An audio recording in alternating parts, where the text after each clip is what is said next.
The whole educational system has been structured to function and to support the industrial movement. And now that we've moved outside of the parameters of the industrial movement, the education system has got to shift. Dewey said that education is life.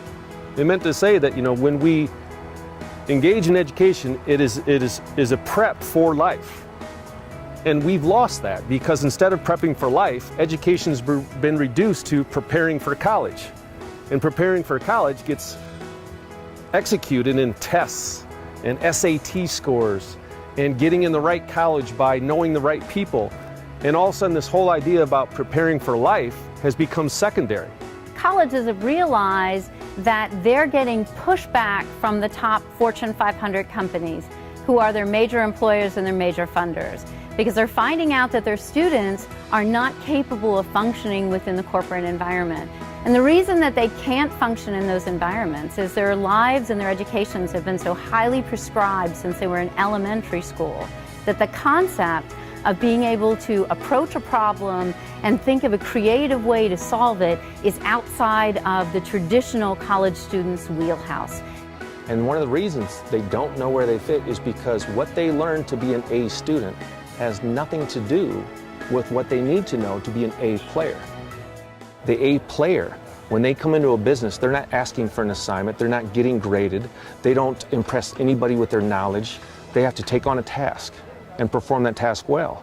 But they're also expected to know why that task is important, how that task fits into the business strategy, and how the task and the business strategy fit into the overall business model, and how the task, the business strategy, and the business model fit into the industry, and how that industry fits into the global economy.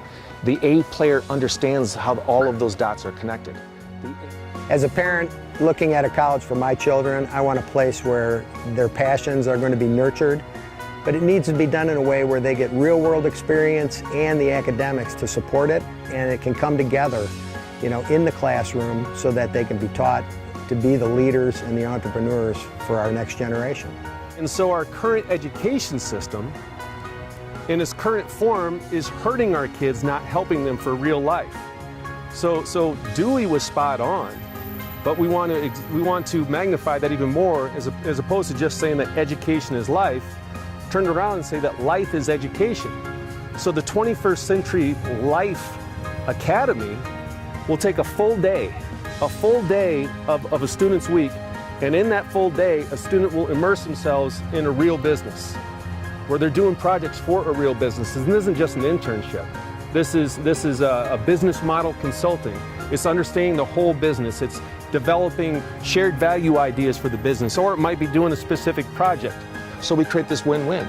The business gets the valuable advice, the consulting, and the students get the real-world experience as part of their education, not separate from it. Experiential learning is very exciting from a student perspective, because what happens for students is they like to get their hands dirty. They have a lot of exuberance and energy, and they like to get involved, they like to be active, they like to be doing something. The 21st Century Life Academy is a very simple idea. We've been talking about education reform for 30 years. And people are saying, well, what do we do to reform education? What do we do to reform education? And the answer is simple. Let's just bring it back to how it was originally meant to be.